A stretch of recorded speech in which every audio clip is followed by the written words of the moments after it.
With our government guilty of pushing a deadly experimental vaccine, robbing the nation of its wealth, and starting a war with Russia, who has a superior nuclear weapons arsenal, one has to ask, be it angry mobs or atom bombs, where do these crooks plan on escaping the fallout? Denver is now handing out free bug-out bags to help you just in case you run into emergency. Lisa, all right, I asked you last time. I need to know the checklist of everything I got to put in my bug-out bag.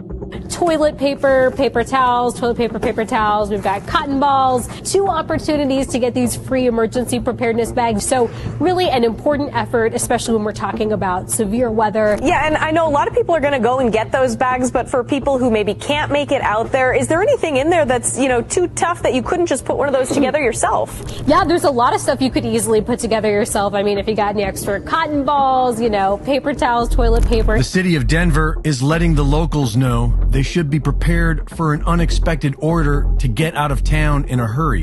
And many people are connecting dots between this and the Denver International Airport. The Denver International Airport has long been rumored to be sitting atop an underground military base built deep beneath the surface and connected to several other underground bases. These rumors are the result of several interesting facts. From 1995 until he was found dead a year later, Phil Schneider gave dozens of lectures claiming to be a geological engineer hired to build deep underground military bases, known as DUMBs, for the U.S. government. His father was Captain Oscar Schneider, a former Nazi stationed in Florida working black operations for naval intelligence. Phil Schneider was showing samples of what he claimed were unknown exotic metals. He provided maps of the underground DUMBs and showed off dramatic scars that he claimed were from a violent skirmish with a non-human species deep underground. In January of 1996, Schneider was found dead in his home, days after he mysteriously died of strangulation. Investigations were never completed, and it was ruled a suicide. His evidence went missing. Before he died, Phil Schneider used his clearance to take investigative author Alex Christopher into the top underground levels of the Denver airport, where they took pictures of a long road heading off to multiple destinations.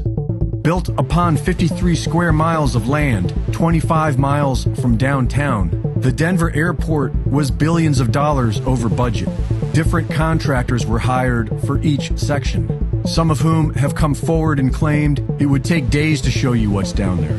Inside the otherwise unimpressive airport, there is a capstone with cryptic Illuminati and Masonic imagery, marking a time capsule buried beneath, to be opened in 2094. The airport opened with a famous 4-piece mural depicting biological warfare, death and destruction, the surrender of all national sovereignty, and the emergence of a new religion. On the floor, for no apparent reason, is what appears to be the symbol for gold and silver in a mining cart, AUAG, which is also the abbreviation for a deadly strain of hepatitis discovered in 1965. Outside on the surface, the runways form the shape of a swastika, and passengers are greeted by what has become known as Blucifer, a 32-foot horse with glowing red eyes that reportedly killed its creator when a piece of the sculpture came loose and severed an artery in his leg. This is why many people are talking about Denver's bug-out bag program, which is good, because now that we know who the people committing these historic crimes against humanity are, we can't just let them slip away into some hole somewhere. Reporting for InfoWars, this is Greg Reese.